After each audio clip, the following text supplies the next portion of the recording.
hamdan na'imin wa hamdan syakirin wa hamdan yuwafi ni'amahu wa yukafi'u mazidah. Ashhadu an la ilaha illallah wahdahu la syarikalah wa ashhadu anna Muhammadan abduhu wa rasuluhu sallallahu alaihi wa ala alihi wa sahbihi wasallam. Bapak-bapak dan ibu-ibu, kaum muslimin dan muslimah jamaah Masjid Raya yang dimuliakan Allah Tabaraka wa Ta'ala, semoga Allah senantiasa memberikan kepada kita keberkahan di dalam hidup ini.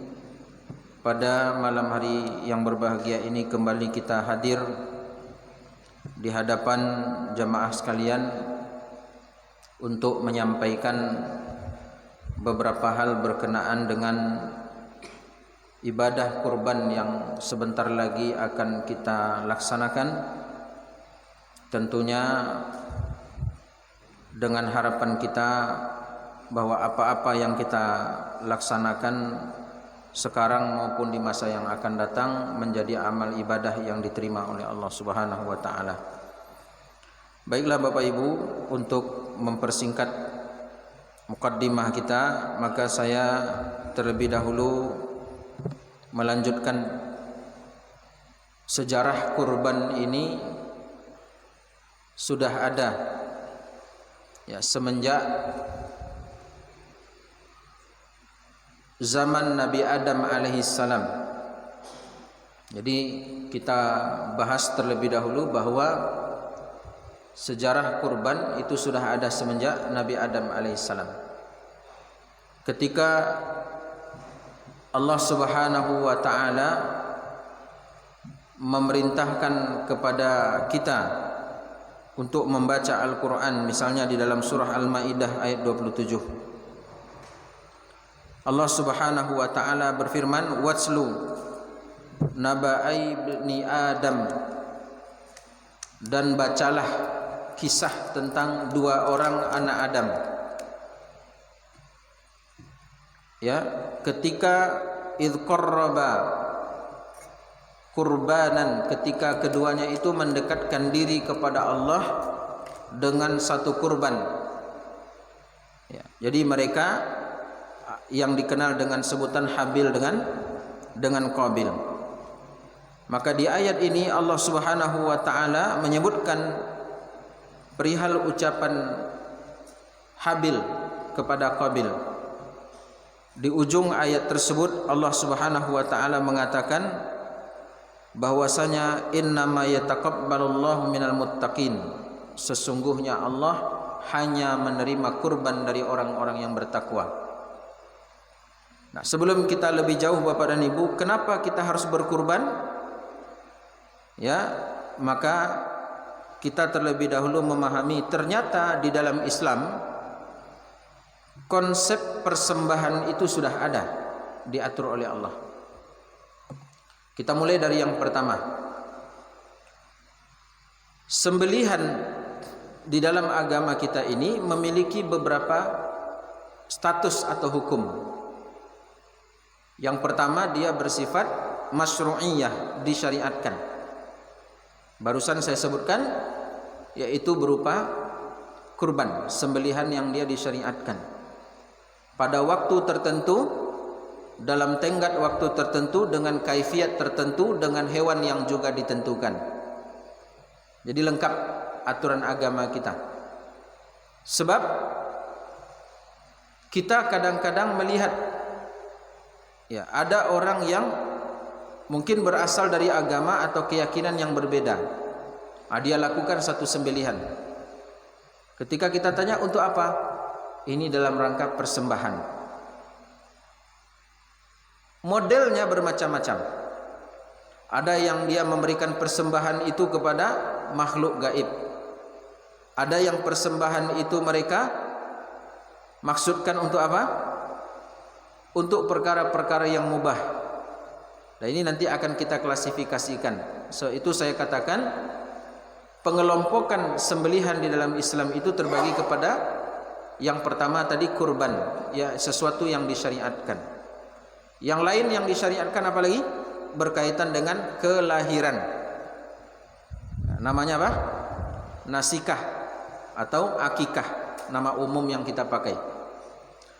Kemudian yang berkaitan lagi dengan sembelihan, ya, ada yang kedua, yaitu sembelihan yang hukumnya dibolehkan.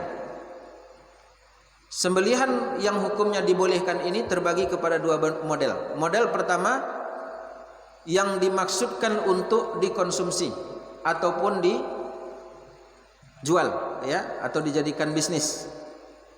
Kita sembelih ayam, kita sembelih sapi, kita sembelih kambing, kemudian nanti dagingnya kita ambil, kemudian dijual-jual. Ini boleh. Kemudian jenis model yang keduanya adalah sembelihan yang berkaitan dengan penghormatan. Ini biasanya Pak kental dengan budaya kita, tradisi kita. Seperti kedatangan tamu istimewa. Nah, kita menyembelih seekor sapi misalkan. Ini boleh. Karena kita menghormati tamu kita, lalu kita sembelihkan dia sembelihan untuk menjamu mereka. Tapi modelnya adalah bentuk penghormatan, ya, dengan tata cara yang mungkin sudah dikemas. Lebih spesifik daripada itu yang saya ketahui, wallahu a'lam, kalau kita di Minangkabau ini ada namanya apa itu Pak? Upacara adat mengangkat gelar datuk pengulu, tagak pengulu, ya. Batagak pengulu. Ada enggak sembelihan? Ada. Biasanya itu yang disembelih adalah kerbau. Ini dalam rangka apa? Menunjukkan kebersamaan dan juga pengagungan atau penghormatan kepada orang-orang yang diangkat sebagai ketua di dalam masyarakat tersebut, sebagai tokoh dalam masyarakat tersebut, yang diistilahkan dengan penghulu di negeri kita. Terserah apa namanya, tapi intinya ini adalah dalam rangka penghormatan. Nah, jenis sembelihan yang ketiga ini yang diharamkan, menyembelih sesuatu untuk selain Allah Subhanahu wa taala.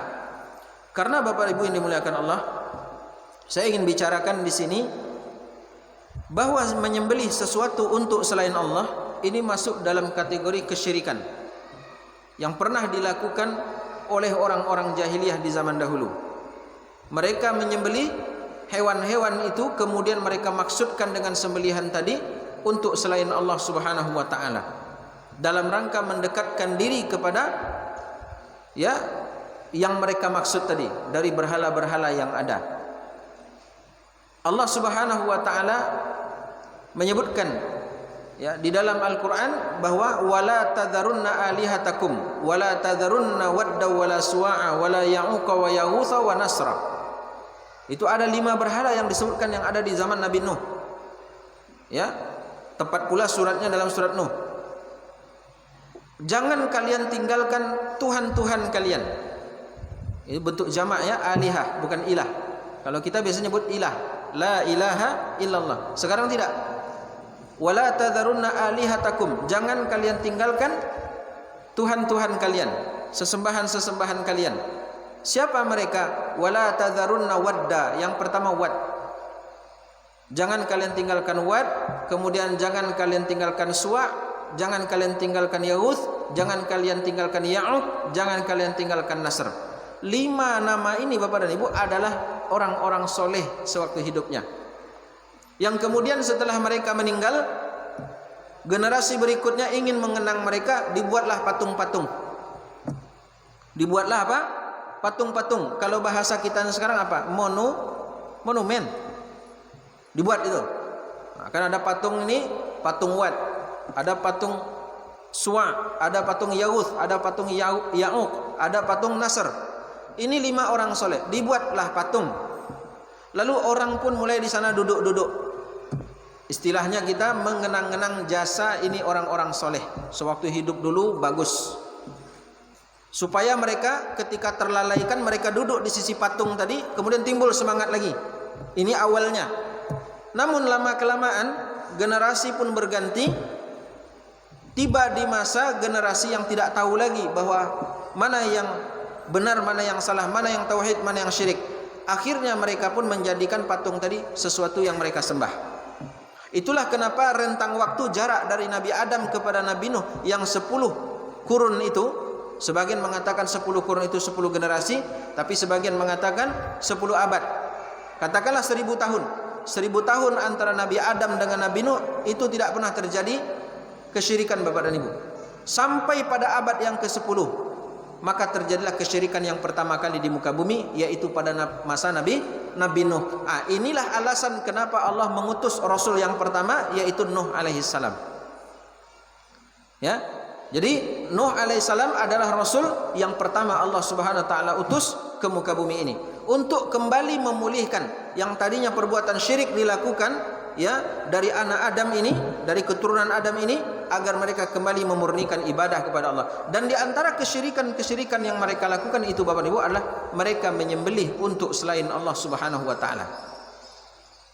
Ya, jadi 3 jenis sembelihan ini yang ada di dalam klasifikasi yang dibuat atau yang dikelompokkan oleh para ulama. Yang pertama, sembelihan yang hukumnya boleh. Jadi yang maksudnya disyariatkan, seperti contohnya kurban, akikah, ditambah lagi dengan walimah, itu dianjurkan. Aulimun nikah walau bisyah, kata Rasulullah, umumkan pernikahan, a'linun nikah. Aulimu bimakna a'linu, umumkan pernikahan di antara kalian walaupun hanya dengan seekor kambing. Ya, umumkan pernikahan walaupun dengan seekor kambing. Maka ini sembelihan yang disyariatkan, bernilai pahala di situ ketika seseorang melakukannya. Ya, kemudian sembelihan jenis yang kedua ada 2 model tadi. Sembelihan untuk konsumtif dan sembelihan untuk apa? Untuk penghormatan.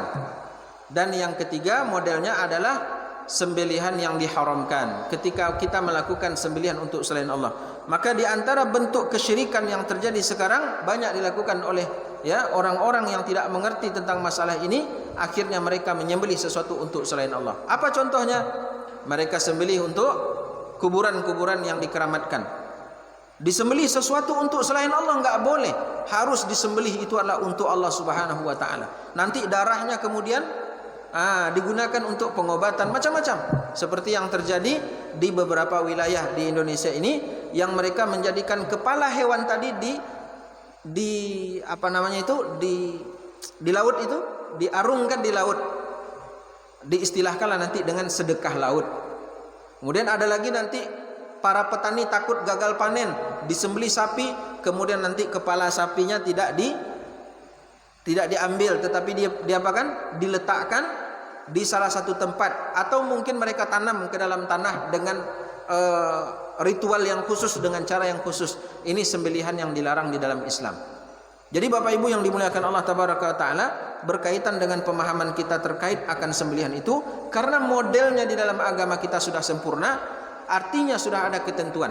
Kurban, kita masuk kepada yang tadi. Kurban adalah sembelihan yang bernilai ibadah di sisi Allah. Disebut kurban, dia merupakan alat untuk mendekatkan diri kita kepada Allah Subhanahu Wa Ta'ala. Cara kita mendekatkan diri kita kepada Allah. Sebab manusia itu ada kecenderungan akan memberikan persembahan-persembahan. Maka Allah Subhanahu Wa Ta'ala membuat atau menjadikan syariat kurban ini bagi umat Islam, yang sudah ada semenjak Nabi Adam, kemudian dalam masa yang berikutnya sampai kepada zaman Nabi Ibrahim alaihissalam. Dan ini peristiwa sudah masyhur di kalangan kita kisahnya. Bagaimana Nabi Ibrahim diperintahkan oleh Allah untuk menyembelih putranya melalui apa? Wahyu. Dan wahyu itu melalui mimpi. Ya, inni ara fil manam, aku melihat di dalam mimpi, di dalam tidurku. Maksudnya aku bermimpi. Anni azbahuk fanzur madza tara, bahwasanya aku wahai Ismail diperintah oleh Allah Subhanahu Wa Taala untuk menyembelihmu. Kira-kira bagaimana pendapatmu wahai Ismail anakku?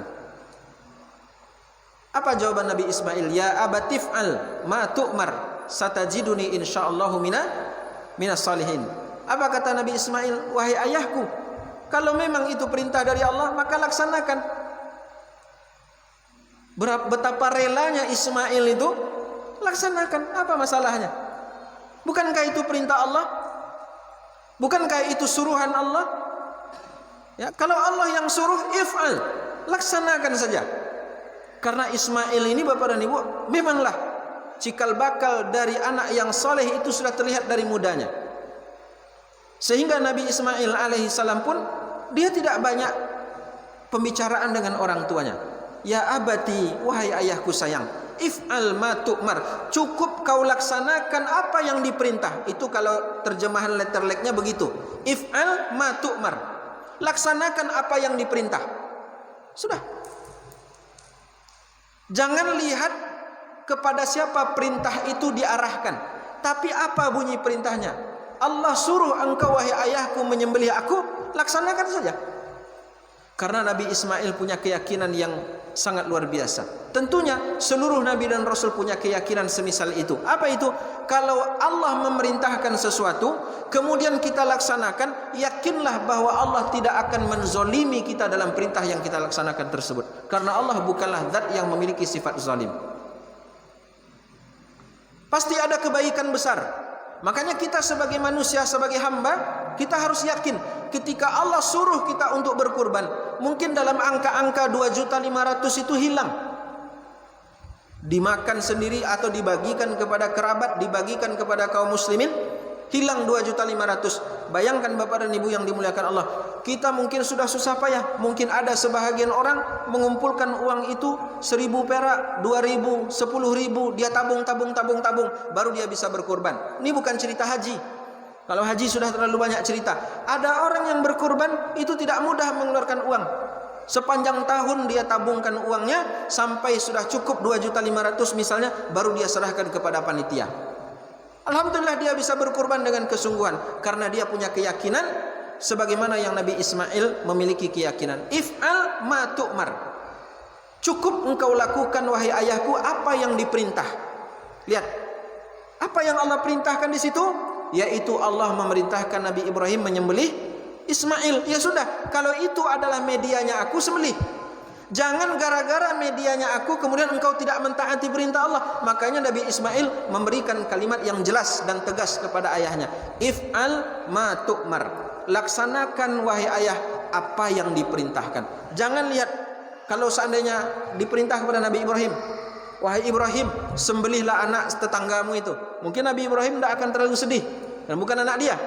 Kebetulan anak tetangganya nakal misalnya gitu ya. Memang iya ini makanannya. Enggak, Nabi Ibrahim disuruh menyembelih siapa? Ismail, anak kandungnya sendiri, putra tersayangnya. Masya Allah, ini luar biasa cobaan yang diberikan oleh Allah kepada Nabi Ibrahim, menyembelih anak kandung dan sekaligus anak yang sangat beliau sayangi. Tapi apa kata Nabi Ismail yang menyejukkan hati Ibrahim alaihissalam? Kata beliau, satajiduni insyaallahu minas salihin. Wahai ayah, kalau engkau lakukan itu insyaallah. Tetap Nabi Ismail tidak mau mendahului Allah, zat yang telah memilihnya menjadi rasul. Apa kata Nabi Ismail alaihissalam? Satajiduni, wahai ayah, kelak engkau akan mendapati aku di barisan orang-orang saleh. Bapak Ibu yang dimuliakan Allah, anak seperti inilah yang diciptakan orang tua. Anak yang mau melakukan suruhan Allah, anak yang mau melaksanakan perintah Allah, anak yang mau mengerjakan ketaatan-ketaatan sekalipun perkara itu tidak disenangi oleh kebanyakan anak-anak seusianya. Kadar iman seperti inilah yang dimaukan oleh orang tua. Kalaulah Bapak dan Ibu kita punya anak seperti ini, jangan dibelokkan lagi. Bu, saya tamat SMP mau masuk pesantren. Kejadian bisuak. Jangan. Syukur-syukur itu datang dari hatinya, Pak. Sebab menyuruh anak sekarang susah menghadap kepada agama. Mungkin waktu kecil tingkatan SD mudah kita suruh dia ikut pondok tahfiz, kita suruh ke rumah tahfiz, kita suruh ke TPQ, nurut dia. Lewat kelas 6 SD, jangankan dia disuruh lagi mengaji Bapak dan Ibu, kumusaji jelah payah wak menjaganya subuh. Apa sebab? Apa sebabnya Bapak dan Ibu? Mulai pola fikirannya sudah terbentuk. Dia tidak bisa lagi diatur seperti dahulu waktu dia kecil. Kalau waktu kecil disuruh dia cepat. Sekarang kalau sudah dia punya pola pikiran, dia menimbang. Dia sudah mulai bisa diajak untuk berkomunikasi, diberi pengertian. Maka di saat itu kita pun harus memahami bahwa seorang ayah, seorang ibu harus tahu dengan psikologis anaknya. Dia harus mengerti, dan yang paling penting dia harus selalu sabar menyuruh anak-anaknya dalam ketaatan kepada Allah SWT, terutama dalam urusan solat. Saya sering mengatakan pengorbanan orang tua ketika anaknya tumbuh itu memang korban perasaan yang paling banyak. Kalau harta bapak dan ibu tidak sebanding itu, bisa dicari lagi. Tapi kalau korban perasaan, kadang-kadang orang tua menetes air matanya di tengah malam berdoa kepada Allah. Lihat betapa Allah mengaruniakan kepada Nabi Ibrahim putranya yang begitu baik dan penurut, sampai dia yang menguatkan Ibrahim dikala bimbangnya muncul.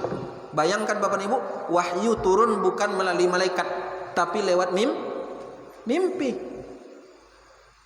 Ya, melalui mimpi. Dan itu bukanlah perkara yang mudah. Kita kalau mimpi berulang-ulang kan jadi bertimbangan bagi kita. Sudah 3 malam ini mimpinya giginya copot bagian bawah, dipegang-pegang gigi nggak ada yang sakit, dibawa ke dokter sehat, alhamdulillah. Tapi mimpinya berulang-ulang, jadi beban pikiran enggak kira-kira bapak ibu? Kok sama ya mimpinya? Sudah 3 malam ini. Ada lagi yang mungkin mimpi kejatuhan dari tempat tidur, nyolalok di tengah tempat tidur, tapi rasa-rasalah tiba di lantai. Dan itu berulang-ulang. Ini juga jadi permasalahan kadang-kadang, beban pikiran bagi kita. Coba bayangkan bapak ibu, kalau tiba satu saat nanti bapak ibu datang mimpi suruh sembelih anak. Kira-kira apa jawabannya? Langsung beralih kata, mungkin bunga tidur itu. Nabi Ibrahim enggak langsung menyimpulkan itu. Beliau mengatakan mimpi yang pertama perintahnya sama, kedua sama, ketiga sama. Karena mimpinya berulang-ulang, beliau tidak menyimpulkan sendiri. Beliau tanya kepada anaknya, "Wahai anakku, aku melihat di dalam mimpi bahwa aku menyembelihmu." Bahasanya bahwa aku menyembelihmu, bukan aku melihat bahwa engkau aku sembelih, bukan. Aku menyembelihmu, berarti sedang melakukan penyembelihan. Anni azbahuk, itu kalimatnya. Aku sedang menyembelihmu saat itu. Itu mimpi yang berulang-ulang diterima oleh Nabi Ibrahim. Kalau seperti ini mimpi wahai anakku, kira-kira apa pendapatmu? Kalau ada anak zaman sekarang ditanyakan, "Nak, apa jo amak tadi malam mimpi samo mandabiah waang nak?" Apa aja lah dulu mandabiah amak. Atau sebaliknya. Enggak. Nabi Ismail mengatakan hal yang di luar kebiasaan pada umumnya manusia akan memberikan jawaban. Oh, jangan, itu mungkin bunga tidur saja, atau itu mimpi buruk saja. Enggak, Nabi Ismail mengatakan, ya, if'al ma tu'mar. Nah, kita lanjut bapak dan ibu yang dimuliakan Allah tabaraka taala. Setelah kita melihat bahwa perintah menyembelih hewan kurban ini merupakan syariat yang diperintahkan oleh Allah kepada Nabi Ibrahim, pun menjadi satu ketentuan yang ditetapkan kepada agama yang kita anut sekarang, yaitu Islam yang dibawa oleh Rasulullah SAW. Nabi Ibrahim agamanya juga Islam, Rasul Nuh alaihissalam juga Islam, sampai kepada Nabi kita Muhammad SAW agamanya juga sama, yaitu Islam.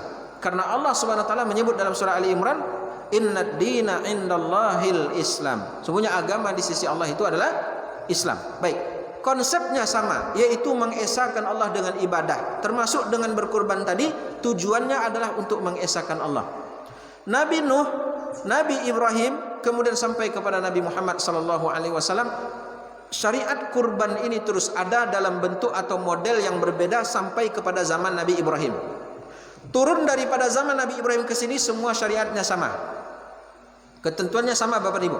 Jadi yang berbeda itu hanya dari zaman Nabi yang pertama atau Rasul yang pertama Nuh alaihissalam itu sampai kepada Nabi Ibrahim. Nah, di sini ingin saya katakan bahwa Nabi Ibrahim Allah Subhanahu Wa Taala syariatkan berkurban dengan anaknya, tetapi dengan kepatuhan beliau Allah gantikan dia dengan kibas.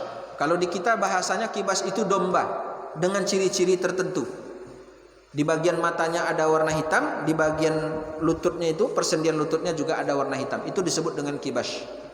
Nah, saya katakan Bapak Ibu, Allah Subhanahu Wa Taala memerintahkan Nabi Sallallahu Alaihi Wasallam dan menetapkan syariat kurban ini sedangkan syariat kurban itu berasal dari Nabi Ibrahim. Berarti syariat siapa yang dilakukan oleh Nabi kita?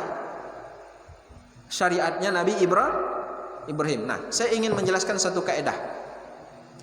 Di zaman Nabi Musa ada seorang nabi lain yang bernama Nabi Khidir. Tapi ini keistimewaannya. Nabi Khidir tidak wajib tunduk kepada syariat yang dibawa oleh Nabi Musa. Begitu pula sebaliknya, Nabi Musa tidak ada kewajiban tunduk kepada syariat yang dibawa oleh Nabi Khidir. Jadi jangan kita menganggap bahwasanya apa yang dilakukan oleh Nabi kita sallallahu alaihi wasallam itu adalah perkara yang begitu saja mengalir tanpa ada sebab. Yang ingin saya katakan Bapak Ibu di sini adalah Nabi Muhammad sallallahu alaihi wasallam menetapkan syariat kurban yang dibawa oleh Nabi Ibrahim itu dengan dasar Al-Quran maupun dengan dasar sunnah yang beliau bawa.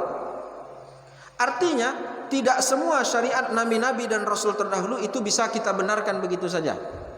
Ini adalah counter. Counter itu artinya bagaimana kita menolak paham yang muncul dari paham liberalisme sekarang, ya, melalui embel-embel nusantaranya. Itu Bapak dan Ibu yang berbahaya sekarang dari paham ini adalah bahwa semua aliran atau semua agama itu pada hakikatnya memiliki tujuan yang sama. Karena kata mereka, kita ini kan memiliki yang namanya dua sebutan terhadap Yahudi dan Nasrani, namanya ahli kitab. Ahli kitab itu siapa mereka? Mereka yang diberikan kepada mereka Alkitab, yaitu Taurat dan Injil. Itu disebut ahli kitab. Yahudi diberi kitab Taurat, Injil diberikan kepada orang Nasrani, sementara orang Yahudi diberi kepada mereka Taurat. Nah, mereka punya paham seperti ini Bapak Ibu, bahwasanya ketika kita menyalah-nyalahkan mereka, berarti kita menyalah-nyalahkan Injil atau menyalah-nyalahkan Taurat. Sedangkan Injil dan Taurat itu dari mana? Dari Allah. Kalau kita menyalahkan Injil dan menyalahkan Taurat, berarti kita menyalahkan siapa? Lihat, logikanya salah. Logikanya salah. Kenapa kita katakan logikanya salah? Karena syariat yang ada dalam kitab Taurat, syariat yang ada dalam kitab Injil tidak berlaku bagi umat Islam kecuali apa-apa yang ditetapkan oleh Al-Quran. Saya ulangi Bapak Ibu, syariat yang ada dalam kitab Taurat, syariat yang ada dalam kitab Injil, syariat yang ada dalam kitab Zabur itu tidak berlaku kecuali apa yang ditetapkan oleh Al-Quran dan Sunnah. Saya kasih contoh tadi, puasa Nabi Daud. Berarti siapa yang punya puasanya? Daud. Nabi Daud diberikan kitab apa kepadanya? Zabur. Berarti syariat melaksanakan puasa 1 hari berbuka, 1 hari berpuasa, itu adalah syariat yang dimiliki oleh Nabi Daud. Sekarang kalau ada orang yang melakukannya, apa alasannya? Bukankah itu syariat yang ada dalam Zabur? Ya? Bagaimana menjawabnya ini Bapak Ibu? Bukankah puasa Nabi Daud itu adalah syariat untuk Nabi Daud? Sedangkan kurban adalah syariat untuk Nabi Ibrahim? Kembali kepada yang tadi. Kita melaksanakan syariat yang diberlakukan kepada masing-masing nabi tadi, yang sekarang kita laksanakan seperti puasa Nabi Daud, atau yang kita kerjakan kurban ini berdasarkan apa yang ditetapkan oleh Al-Quran dan Sunnah. Berarti tidak semua syariatnya boleh kita ambil.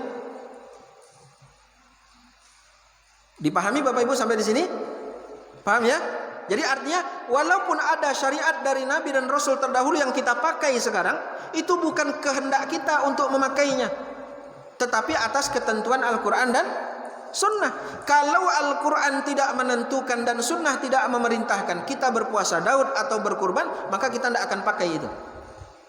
Tapi karena dia diambil kemudian ditetapkan, itulah kenapa kita menetapkan sekarang. Sebab itulah pembahasan tentang kurban ini kita tidak akan keluar daripada pembahasan terkait dengan bagaimana kurban yang dilakukan oleh Rasulullah SAW, bukan versi yang dilakukan oleh Nabi Ibrahim. Jelas Bapak Ibu sampai di sini ya? Nah, sekarang kita berbicara bagaimana kurban yang dilakukan oleh Rasulullah SAW itu. Tentu kalau kita berbicara tentang kurban yang dilaksanakan oleh Rasulullah SAW, ini penting saya sampaikan Bapak Ibu terkait dengan hewan. Baik, kita kembali mengulang pelajaran. Apa hewan yang ditetapkan oleh agama kita atau dalam Al-Quran dan Sunnah sebagai hewan kurban? Bahasa Arabnya bahimatul an'am. Bahimatul an'am itu adalah hewan-hewan ternak. Bahimah ya, al-an'am. Jadi hewan-hewan ternak. Hewan ternaknya apa saja? Hewan ternaknya apa saja? Unta yang paling besar, kemudian turun ke bawah sapi, kemudian yang terakhir kambing atau domba. Dengan jenis-jenisnya. Baik. Kalau tiba-tiba Bapak Ibu, Ustaz, saya ada hewan ternak di rumah. Saya mau kurban 10, boleh enggak? Boleh enggak? Ditanya dulu, hewan ternaknya apa? Iya kan? Jangan-jangan nanti burung, Pak. Atau ayam gitu. Kan ada ini kasus dulu. Ustaz, ambo tiap tahun berkurban Ustaz. Rancak 10 ekor Ustaz. Awalnya senang lah. Iya dermawan apa gue. Kalau dicelik-celik penampilan biasa-biasa aja. Tapi 10 tiap hari raya Idul Adha 10 ekor. Apa tuh Pak, kira-kira sapi atau kambing? Enggak Ustaz, ketek pada itu seketek lain. Apa tuh Ustaz? Pak, ayam. Ayam potong. Jadi dia rupanya berternak ayam kampung. Setiap tahun dia kurbankan 10 ekor. Dengan keyakinan Pak, nan kama narimo kurban awak kan Allah, ndak Ustaz dah. Betul enggak Bapak Ibu? Betul. Yang menerima hewan kurban itu Allah. Bukan saya, bukan Ustaz, bukan siapa-siapa. Betul. Tapi ketentuan hewan kurban itu datang dari siapa? Dari Allah. Allah yang menentukan bahwa hewan kurban itu adalah unta, hewan kurban itu adalah sapi, dan hewan kurban itu adalah kambing atau sejenisnya. Maka itu yang kita pakai. Jadi kalau kita katakan Pak, tidak sah kurban Bapak dengan cara demikian, tidak sah tuh Ustaz. Ya tidak sah lah, karena kurban itu ditentukan. Sebagaimana dalam pembahasan saya pernah sampaikan Bapak Ibu, kurban itu berbeda dengan akikah. Akikah itu jenis hewannya disebutkan di dalam hadis-hadis Nabi sallallahu alaihi wasallam. Untuk anak laki-laki syatani, 2 ekor kambing. Untuk anak perempuan syatun, 1 ekor kambing. Jadi jenis hewan akikah apa? Dari yang 3 tadi. Kita kecilkan pembahasan. Dari yang 3 tadi, hewan akikah jadinya 1 tinggal. Apa itu? Kalau saya tukar kambing dengan seekor sapi gimana? Boleh nggak? Walaupun pembahasannya jadi panjang Bapak Ibu. Kalau kita akan buka lagi nih perselisihan para ulama di sini. Tapi saya lebih condong kepada pandangan yang mengatakan karena syariat datang dengan jelas. Apa jelasnya di situ? Nabi SAW tidak menyebut hewan lain dan tidak mempraktekkan dengan hewan lain ketika beliau mengakikahkan Hasan dan Husain. Sebagai contoh kepada umat ini, selain daripada kambing, maka hewan yang paling kita kuatkan dalam mengakikahkan anak adalah kambing. Tak peduli dia jantan atau betina. Karena Nabi mengatakan demikian. Tapi kalau saya lihat dari segi dalilnya, Nabi hanya menyembelih kambing. Sebab itu para ulama yang mereka berfaham atau berpandangan bahwasanya hewan bagi kurban ada 3, sedangkan hewan bagi akikah itu ada 1. Ketika hewan ini kita tukar kepada jenis yang lain, walaupun kita tidak katakan hewannya tidak sah untuk dijadikan hewan akikah, tapi saya lebih senang mengatakan dia tidak sesuai dengan tuntunan. Lebih senang begitu Bapak Ibu. Kenapa? Karena nanti akan muncul masalah yang baru kalau kita katakan, Ustaz, hewan kurban itu 3, hewan akikah 1. Bukankah hewan akikah itu bisa juga diambil dari hewan kurban? Boleh dengan ketentuan syariat. Mana ketentuannya? Nabi katakan untuk anak laki-laki adalah 2 ekor kambing, untuk anak perempuan 1 ekor kambing. Di situ muncullah Bapak Ibu permasalahan.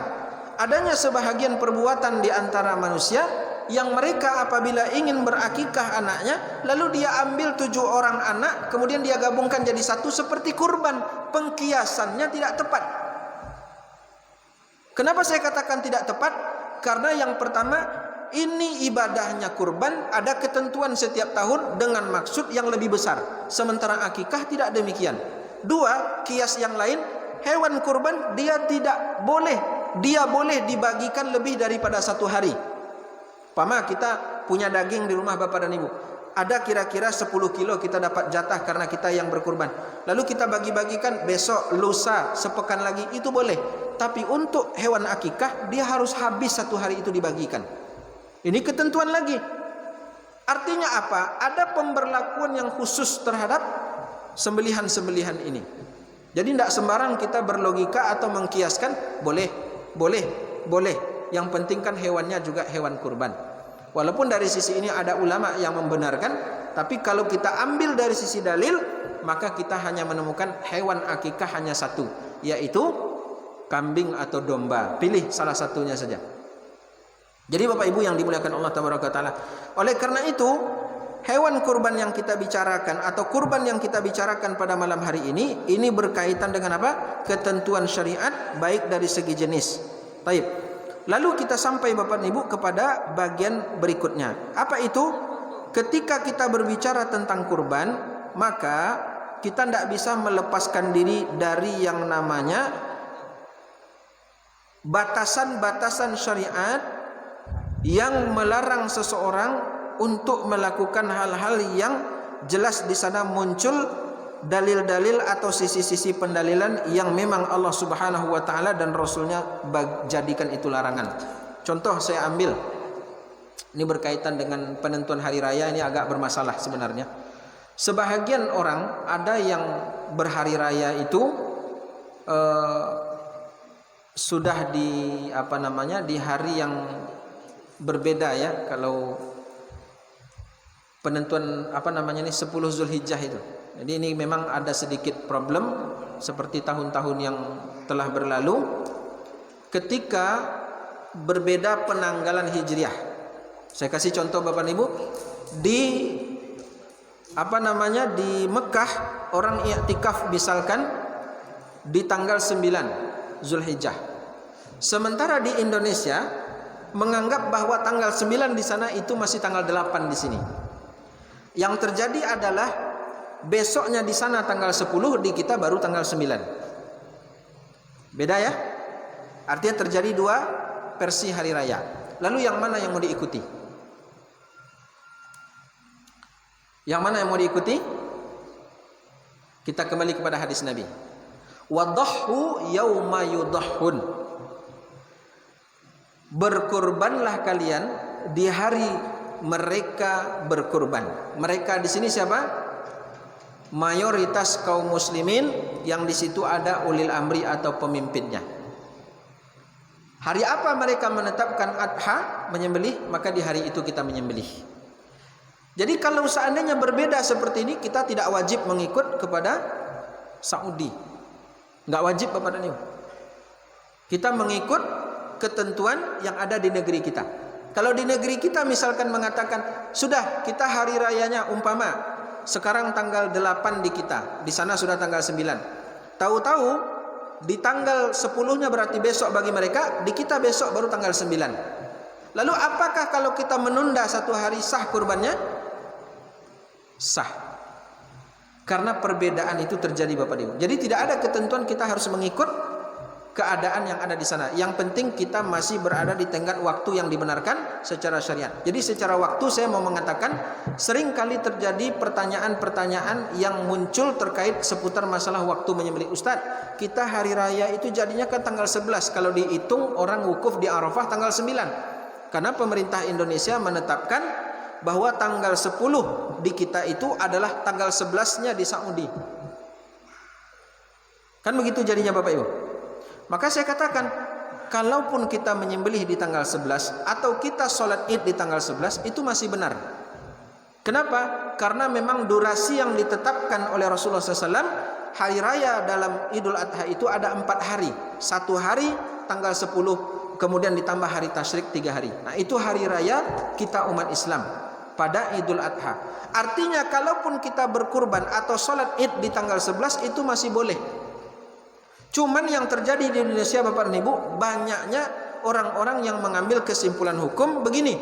ketika pemerintah sudah tetapkan Idul Adha itu di tanggal yang disepakati tadi sesuai dengan ru'yatul hilal yang berlaku di Indonesia, ternyata mereka malah mengambil kesimpulan mengikut Saudi. Maka saya lebih cenderung mengatakan ini pemilihan yang keliru. Kenapa? Karena menyelisih sabda Nabi yang tadi, berkurbanlah kalian atau beridul adha lah kalian di hari mereka beridul adha. Maka saya katakan sebaiknya kita sebagai umat Islam mengikuti ketentuan atau keputusan yang telah dibentuk oleh pemerintah ini untuk memunculkan persamaan persepsi di tengah-tengah umat. Jadi jangan muncul seperti kelompok-kelompok kecil Bapak Ibu. Di sini sholat Idnya hari Senin, di sini nanti hari Selasa. Mungkin saja nanti muncul satu lagi hari Rabu misalkan. Kan ada itu Idul Fitri ya Pak ya. Ada yang hari rayanya begitu. Kita sudah hari raya, dia belum Pak, masih puasa. Kalau dibawa kepada dalil Bapak dan Ibu, dia berpuasa di hari yang diharamkan. Berpuasa di hari yang diharamkan dapat pahala atau dapat dosa? Dosa. Itu konsekuensi yang harus kita perhatikan. So itu saya katakan dalam hadis Nabi SAW, solusi perselisihan itu datang. Fa in tanaza'tum fi syai'in farudduhu ila Allahi wa Rasul. Kalau kalian berselisih pandangan tentang satu perkara, kembalikan kepada Allah dan Rasulnya. Jadi Bapak Ibu yang dimuliakan Allah Tabaraka Ta'ala, ini terkait dengan perkara-perkara yang disebutkan oleh Nabi kita sallallahu alaihi wasallam. Kalau berhari raya itu adalah bersama pemimpin kita, bukan dengan kesimpulan kita dan kesepakatan kita masing-masing. Karena ini nanti akan memunculkan polemik berpecah belahnya umat Islam. Hari raya saja tidak bisa disamakan, kononlah dalam persatuan yang lebih besar. Sesulit itukah kita bersama? Kan gitu bahasa yang paling mudah untuk kita sampaikan Bapak dan Ibu. Jadi saya katakan, untuk apa kita berkurban? Nah, lagi-lagi kita bertanya demikian Bapak dan Ibu, untuk apa kita berkurban? Yang pertama tadi di khutbah sudah saya sampaikan, sebagai wujud syukur kita kepada Allah Subhanahu wa taala atas nikmat harta. Sebagai wujud syukur kita kepada Allah atas nikmat harta.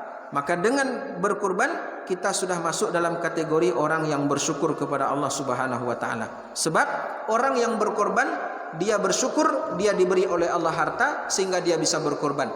Adapun orang-orang yang lain selain dirinya yang tidak mampu berkorban, itu yang membuat dia semakin mensyukuri nikmat Allah ternyata memilih dia bisa berkorban. Itu patut dia syukuri.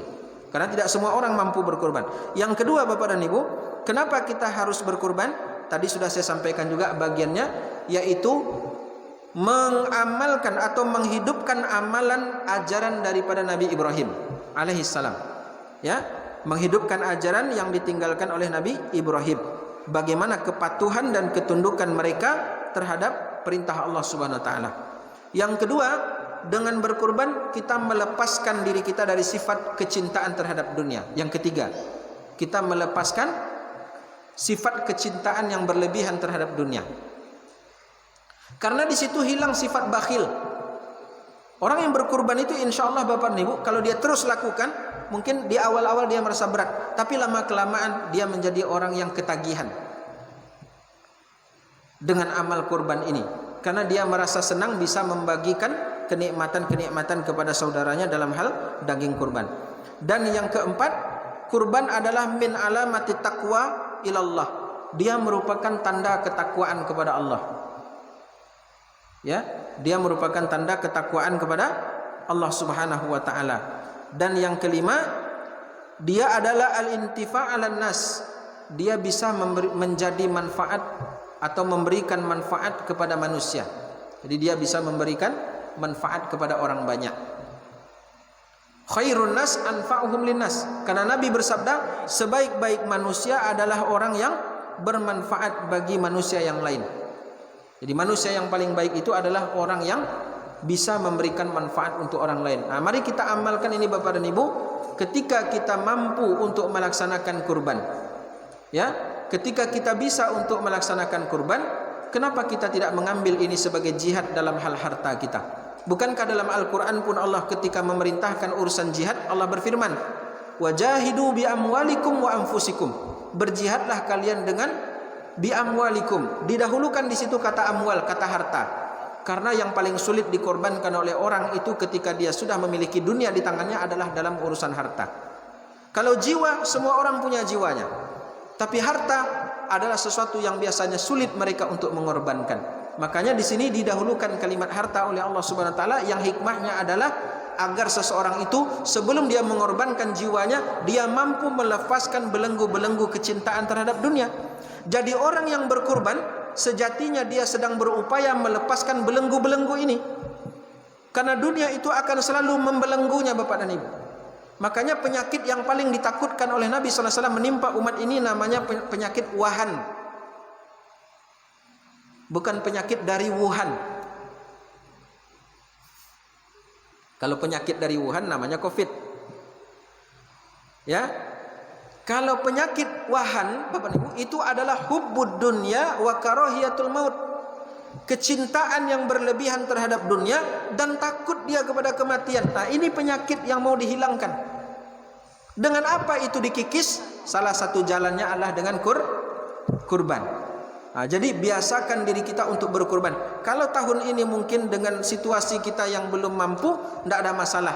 Tapi berazamlah, bercita-cita kuatlah untuk tahun depan kita bisa berkurban. Begitu ya Bapak Ibu yang dimuliakan Allah Tabaraka Ta'ala. Dan yang terakhir, yang keenam, apa ya? Kenapa kita harus berkurban? Karena kita memang wajib bersyukur terhadap nikmat-nikmat Allah Subhanahu wa taala yang telah Allah karuniakan kepada kita. Jadi perantara kurban yang kita lakukan ini menjadikan kita termasuk di antara hamba-hamba yang mensyukuri nikmat Allah Subhanahu wa taala. Barangkali itu motivasi terkait dengan kurban yang bisa saya sampaikan. Adapun syariat, ketentuan, waktu dan sebagainya, rasa-rasanya mungkin cukup dari pertanyaan Bapak Ibu saja. Kalau ada yang belum dimengerti atau belum dipahami, disampaikan. Karena ini adalah pertemuan kita kedua dalam pembahasan yang sama, dan pada tahun yang silam ini sudah kita bicarakan, dan mudah-mudahan Allah Subhanahu wa taala berikan taufik kepada kita semua untuk bisa berkurban. Baik Bapak Ibu, ini ada pertanyaan melalui kertas, kita jawab dulu sambil menantikan pertanyaan Bapak dan Ibu kalau ada. Yang pertama, saat ini peserta kurban umumnya tidak sempat turut menyelenggarakan penyembelihan atau penyelenggaraan atau pengelolaan daging kurban, sehingga hal ini dikelola oleh panitia. Ya, pertanyaannya adalah, bolehkah diupahkan kepada orang lain, dan bolehkah upah itu berupa bagian dari hewan kurban? Baik. Yang pertama ini kita jawab dulu Bapak Ibu. Bolehkah kita menyerahkan hewan kurban kita untuk diurusi oleh orang lain? Ini jawaban sebenarnya terkait dengan kurban Rasulullah SAW, yang ketika beliau menyembelih 100 ekor unta, itu yang diurus oleh Ali bin Abi Thalib, sepupu beliau sendiri. Ya, jadi pertama jawaban kita dalam masalah ini, boleh nggak kita mewakilkan kepada panitia di dalam masalah ini, yaitu panitia kurban? Boleh. Ya, kita tidak sanggup, tidak mampu mengurus sendiri, maka silahkan. Tapi yang lebih utama tetap saya katakan, sebaiknya yang menyembelih itu adalah orang yang berkurban, lebih utama. Karena Rasulullah SAW setiap tahun beliau berkurban dengan 2 ekor kibas atau 2 ekor kambing, itu beliau menyembelih dengan kedua tangannya. Itu sunnahnya. Tapi kalau tidak sanggup dengan berbagai macam situasinya, dia boleh mewakilkan kepada orang untuk menyembelihkan hewan kurbannya. Ini satu. Yang kedua, dari sisi upah. Ya, bolehkah diupahkan kepada orang lain? Ini pertanyaan yang kedua dalam bagian yang pertama ini. Bolehkah diupahkan kepada orang? Boleh. Ya. Boleh. Ya, karena memang sejatinya orang itu dia bekerja untuk kita, dia membantu kita, maka boleh dia diberi upah. Pertanyaan yang ketiganya ini, baru kita jawab, bolehkah upah itu diambil dari bagian hewan kurban? Tidak boleh. Sebagaimana Rasulullah SAW mengambil dari hartanya yang lain untuk membayar upah orang-orang yang mengurusi hewan kurban beliau. Ya, tidak boleh. Saya kasih dia Ustaz 2 kupon karena dia telah menolong saya. Jangan. Ambilkan dari yang lain.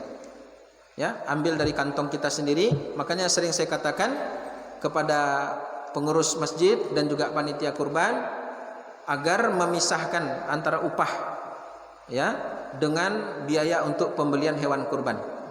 Jadi sisihkan dari 2.500.000 itu, misalkan katakan 100.000. Berarti kalau ada 7 orang 700.000. Jadi hewan kurbannya kita beli dengan harga yang sebenarnya 2.400.000. Yang 100 adalah biaya untuk beli tali temalinya, untuk beli terpalnya, beli asoynya, biaya orang yang menyembelihnya dan seterusnya.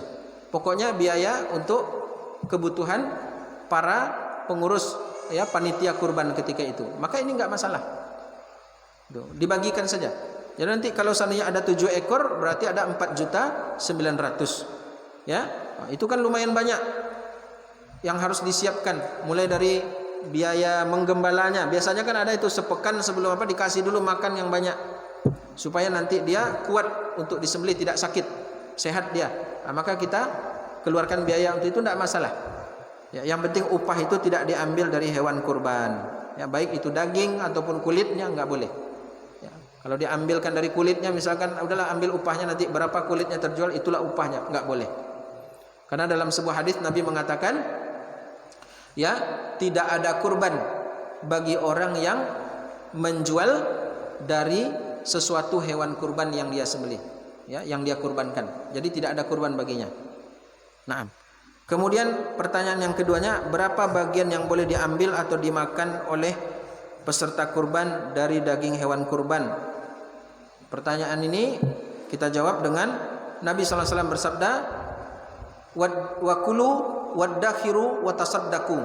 Ada 3. Makan, simpan, dan sedekahkan. Jadi boleh seseorang itu mengambil untuk dirinya makan, yaitu sepertiga bagiannya. Hanya saja kan permasalahannya kalau sudah diserahkan ke panitia, ini sesuai dengan hasil musyawarah. Tidak mungkin kan, Pak, kupon untuk saya nanti sepertiga ya. Berapa banyak itu, Pak? Nggak dapat orang jadinya kan? Karena kupon udah untuk peserta semuanya. Ya, sepertiga itu banyak. Kalau ada 500 berarti 150 kupon itu sudah untuk peserta. Kebanyakan. Jadi saya katakan ini nanti kembali kepada kesepakatan kita. Kalau mau banyak ya potong sendiri. Ya Pak ya. Begitu saja. Kalau mau banyak dapat potong sendiri. Tidak usah diupahkan kepada orang. Baik. Selanjutnya, kapan penyelenggaraan ibadah kurban itu menjadi wajib atau diharuskan bagi seorang mukmin? Ketika dia punya kelapangan. Ketika dia punya kelapangan. Karena Nabi bersabda, "Man kana lahu sa'atun wa lam yudhi fala yaqrabanna musallana." Barang siapa yang punya kelapangan rezeki lalu dia tidak berkurban, maka jangan dekat-dekat tempat salat kami. Kondisinya lapang apa tidak? Kondisi lapang itu begini, dia sudah punya kelebihan harta untuk biaya sehari-harinya sudah tercukupi, dan dia punya kelebihan ada simpanan. Misalkan totalnya yang dibutuhkan untuk kurban itu 2.500.000. Dia punya sebanyak itu berarti dia lapang. Dan dia tidak punya rencana atas uang tersebut dalam waktu dekat, maka sebaiknya dia ikut kurban. Ya, ini menjadi harus. Baik. Kemudian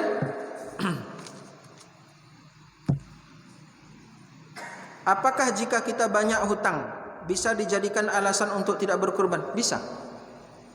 Bisa. Ya. Bisa dijadikan alasan. Dan apakah ada keterkaitan ibadah haji dengan ibadah kurban, dalam arti jika jemaah haji kita tidak diberangkatkan berarti kita boleh tidak berkurban? Tidak ada keterkaitan sebenarnya antara haji dengan kurban. Ini ibadahnya beda. Ya, yang satu menjalankan ibadah sesuai dengan manasiknya, yang satu menyembelih. Dua hal yang berbeda. Ya. Jadi apabila seseorang dia sudah punya niat untuk haji dan ternyata tidak diberangkatkan seperti tahun sekarang ini dan tahun lalu, ya, lalu dia punya alasan, saya haji dan saya tidak mau berkurban karena saya haji, maka itu keliru. Kan tadi di khutbah sudah kita sampaikan, orang yang tidak berangkat haji sekarang dia punya peluang untuk ibadah yang lain, berkurban, lakukan kurban. Ya, jadi ini adalah perkara yang perlu kita bedakan ya antara ibadah haji dengan kurban. Jika kita seorang peserta kurban, bolehkah kita banyak atau sering komplain? Jangan komplain. Jangan protes-protes, ya. Nah, kecuali kalau memang di sini perkara itu ada kekeliruan secara syariat. Tapi kalau bagiannya kita terima, saya dapat dagingnya sedikit, Ustaz, boleh nggak kita protes? Kan tadi sudah dijawab. Kalau memang mau banyak, urus sendiri. Datangkan tukang sembelih sendiri, bayar sendiri, kemudian potong sendiri, bagikan sendiri depan rumah. Lebih enak begitu. Jadi nggak ada yang sakit hati kan? Ini sudah diserahkan ke panitia, berarti kita memasrahkan urusan kita dengan panitia. Iya. Kalau masih komplain, besok Pak Panitia boleh bilang, besok Bapak urus saja sendiri kurban Bapak. Ya, baik. Udah ditolong sama panitia, alhamdulillah. Ya, udah ada orang yang mau mengurusi. Itu pun perlu Bapak Ibu ketahui, panitia itu sejatinya dia tidak digaji itu. Ya, dia tidak digaji. Jadi kita jangan istilahnya membebani dengan sesuatu di luar daripada tanggung jawabnya. Baik. Ada pertanyaan juga.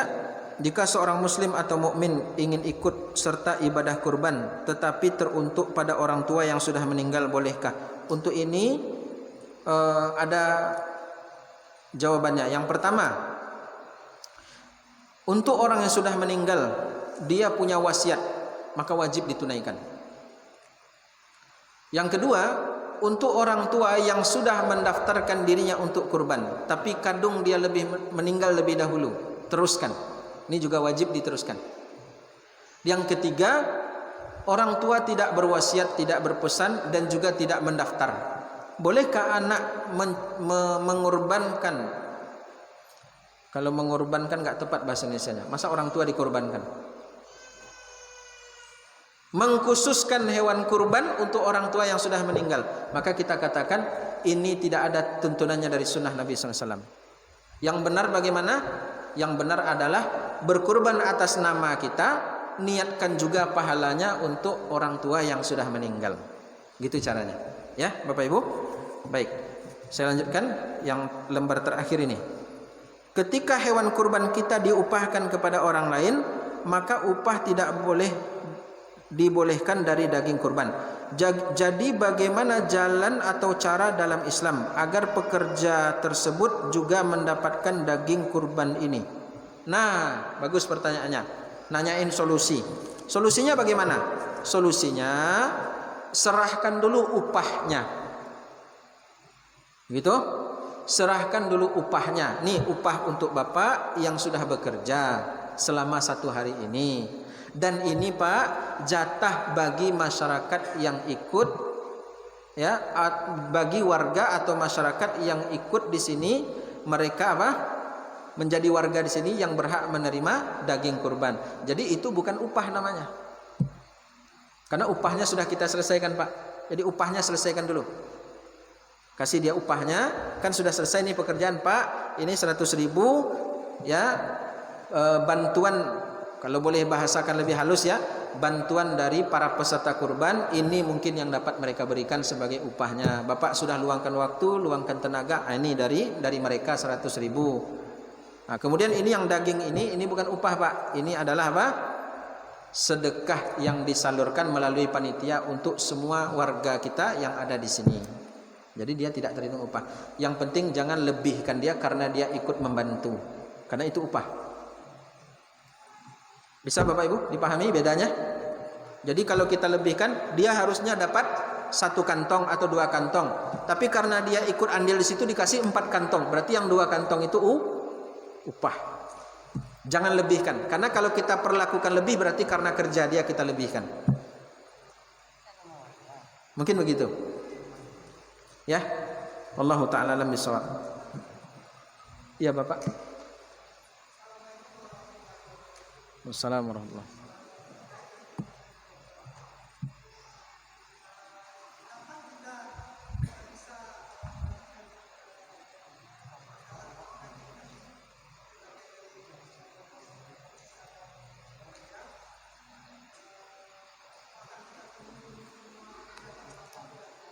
Ya.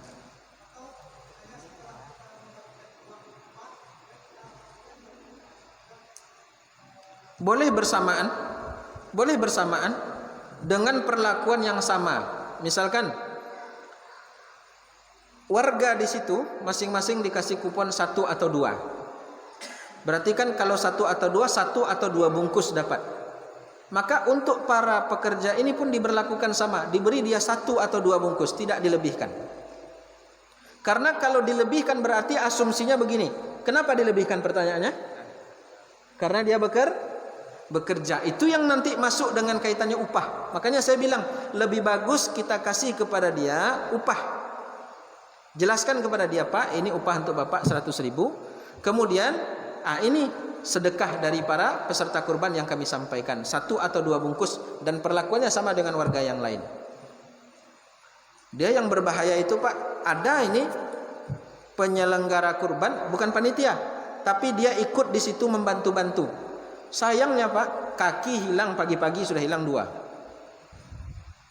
Menjelang zuhur itu paha nggak kelihatan. Tadi di sini. Kemana pindahnya? Di belakang pintu, Pak. Saya dengan mata sendiri saya lihat, langsung saya ambil. Saya ambil.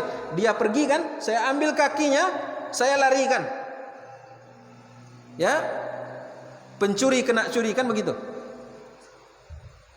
Jadi saya ambil kaki itu, saya bilang kepada yang lihat, jangan kasih tahu siapapun. Bukan saya bawa pulang Bapak Ibu, saya bawa kepada tukang cincang, dicincang sampai habis. Balik lagi orang itu nanya-nanya, udah pusing Pak, kepalanya 7 keliling. Tadi kaki saya taruh di sini, tadi kaki saya taruh di sini. Orang sudah ketawa semuanya. Saya kerjain, Pak. Saya bilang, itulah Pak, jangan mengambil hak yang bukan punya kita. Tapi saya yang simpan Ustadz, itu sapi bukan punya Bapak. Jadi Bapak mengambil bukan pada haknya. Jadi saya bilang, saya nasihati baik-baik. Lain kali Pak, kalau mau sabar dulu, nanti kita bagi semua, nanti jatah Bapak insya Allah kita kasih, sebagaimana orang lain kita kasih. Jadi kadang-kadang Pak, ini betul kita keberanian juga untuk menasihati orang-orang seperti ini. Ada juga tuh Bapak dan Ibu, paha itu kan berapa kilo dagingnya itu Pak. Kalau kaki depan oke lah, kecil kan. Kaki belakang Pak, paha nih, sapi itu bisa 10 kilo dagingnya bersih itu. Berapa yang hilang itu? Makanya sering kejadian ada jemaah yang bawa kupon daging sudah tak ada. Ada nggak di sini? Nggak, di sini nggak. Tempat lain banyak gitu. Ya, karena polanya tadi yang salah. Dia ambil dulu, nanti sudah rasa-rasanya sepi orang pulang, dia gotong itu pakai ember Pak. La haula wala quwata illa billah. Berapa hak orang yang kita ambil di situ? Ya. Jadi dihindari Pak. Jadi bagikan saja di saat yang bersamaan. Ya. Ya.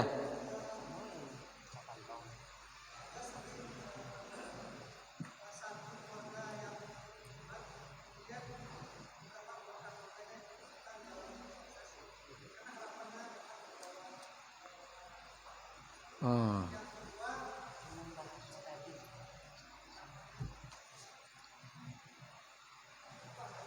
Baik. Jadi ada satu keluarga berkurban, kemudian yang ikut bekerja di situ anggota keluarga yang lain mengharapkan nanti kelebihan.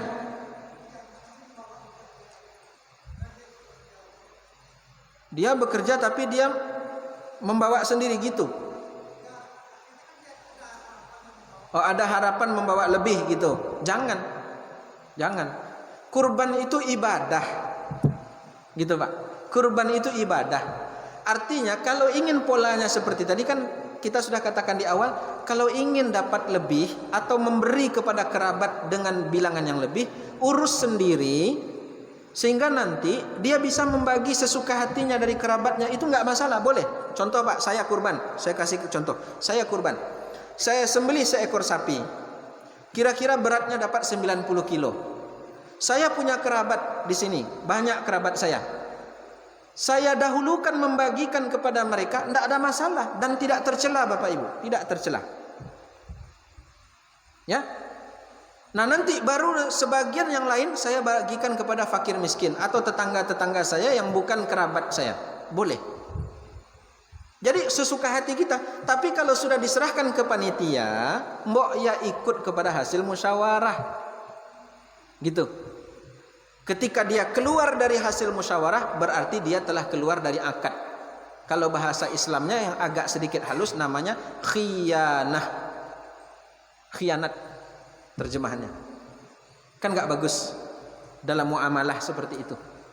Nah, jadi Bapak, ini memang permasalahan yang sangat banyak, mungkin perlu kita dudukkan ya terkait dengan hal-hal yang sifatnya seperti tadi, harapan-harapan orang ikut berkurban kemudian keluarganya ikut mengurusinya. Ini memang permasalahan yang banyak ya muncul.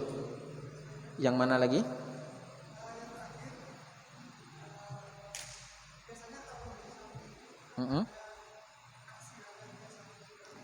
Ya.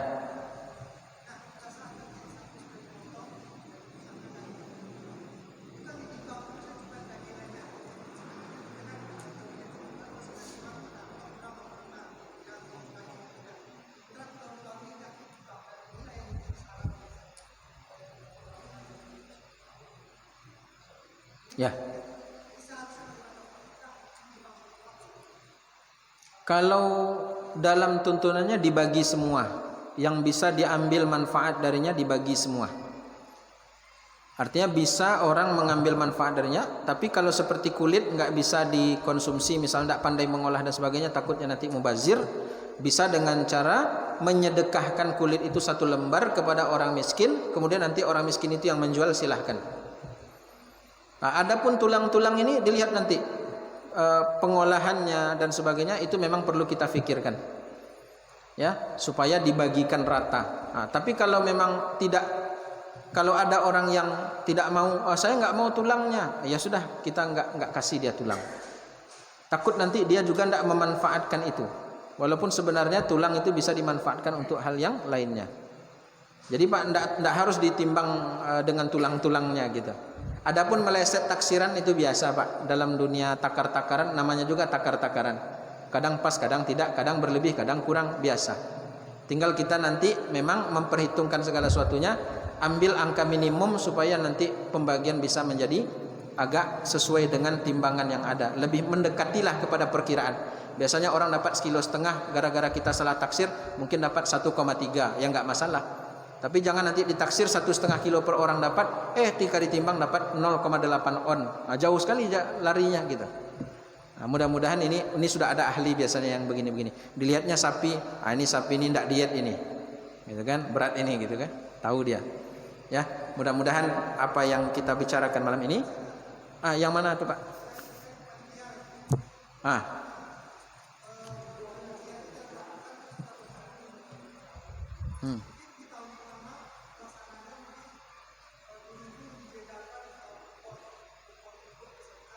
Ya.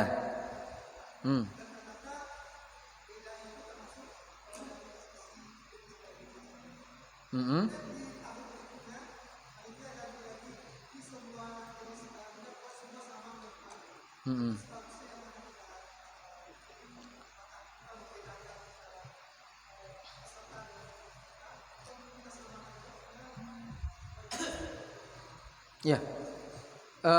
Pada prinsipnya tidak ada ketentuan baku dalam masalah itu Pak. Itu kembali kepada rasa keadilan saja. Kalau semua dikasih daging utuh untuk peserta, yang lain dapat lemaknya, kan agak miris juga hati kita Pak. Kita maunya sedekah orang senang, tapi akhirnya kita sedekah orang tersiksa. Nah, karena tidak semua orang juga bisa memahami situasi itu. Jadi adil itu kadang-kadang harus kita berikan juga rasa keadilannya muncul. Jadi yang lebih aman kita kalau membagi itu kita bagi rata, walaupun timbangannya nanti pada akhirnya akan lebih kepada peserta, itu tidak masalah. Tapi intinya rasa keadilan tadi. Jangan nanti daging utuh semua peserta, yang dikasih sedekah itu putih semua daging warnanya Pak. Mau diapain daging putih itu? Digulai jadi minyak dia, ya kan? Jadi memang ini kembali kepada rasa keadilan saja di situ nanti. Kalau takaran khususnya harus ini enggak ada harus. Kembali ke sana saja. Jadi mungkin banyak pertanyaan Bapak Ibu yang ingin disampaikan, namun waktu jualah yang mungkin harus kita pahami. Semakin malam mungkin semakin terasa suasananya agak sedikit lelah. Jadi insyaallah mudah-mudahan pada kesempatan yang lain bisa kita perpanjang. Boleh, Pak. Iya. menyepakati menyelenggarakan ibadah kurban secara bersama. Iya. Jadi gotong royong. Gotong royong, ya. Kaum itu mengerjakan di situ. Kemudian mereka bagi dengan orang yang mengerjakan tadi. Kira-kira Dibagi dengan orang yang mengerjakan, pengertiannya apa, Pak? artinya dia sama-sama menyelenggarakan kurban, pokoknya ada kurban itu dikerjakan secara bersama. Oh, dikerjakan gotong royong gitu ya? Dibagi daging itu secara bersama-sama. Secara bersama-sama. Bagus. Bagus, Pak. Bisa. Bisa? Bisa. Bisa. Ya, boleh. Jadi ada mungkin di satu tempat mereka berkurban, tapi dikerjakan secara bersama, baik peserta maupun warga itu dikerjakan sama-sama. Nanti pas pembagian pun dibagikan sama-sama. Bagus kan? Selamat dari fitnah sebenarnya. Ya. Kenapa, Pak? Itu tidak masuk upah nanti itu, Pak. Tidak masuk upah karena dia membagi secara sama-sama. Gitu. Kadang ini pekerja sama mengerjakan namanya anaknya ada 5. 6 sama bapak. Iya. Kan? Iya. Sama-sama dapat daging dia pulang. Kalau anaknya 2 dapat empuk daging juga. Iya. Mana tuh Ustaz? Kita sama dibagi itu sama orang Ya. yang melakukan pekerjaan. Oh, sama dibagi ini berapapun orang yang ikut bekerja di situ dapat gitu. Sama yang nggak kerja pun dapat semuanya. Pokoknya ikut bergabung. Oh, yang ikut gabung di sini saja. Jatuh ke upah lah jadinya kalau seperti itu, Pak. Kalau tadi yang saya pahami nggak begitu. Iya, upah jadinya kalau dia dikasih dari daging. Makanya tadi kita agak sedikit kurang mengerti di titik itu. Semuanya itu kalau semua warga oke, tapi sekarang ada 5 anggota keluarga ikut bekerja situ dapat pula kelima-limanya. Berarti itu upah. Kita hindari sajalah. Jadi supaya aman begini, kita dudukkan masalah ini. Yang penting seluruh pekerja itu tidak boleh mengambil begitu saja atau tidak boleh diberi dari daging hewan kurban, kecuali dari kupon yang sudah ditentukan untuknya. Lebih aman begitu. Jadi jangan dia dikasih dari situ. Saya kira tadi dibagi rata, ya bagus gitu. Wallahu a'lam bishawab. Baik, Bapak Ibu, mungkin dari bapak-bapak yang bisa saya terima dulu, dari ibu-ibu mungkin suaranya juga tidak kesampaian. Insyaallah pada lain kesempatan kita sambung lagi. Wallahu ta'ala a'lam bishawab. Diperbanyak maaf atas segala kekurangan dan kekhilafan.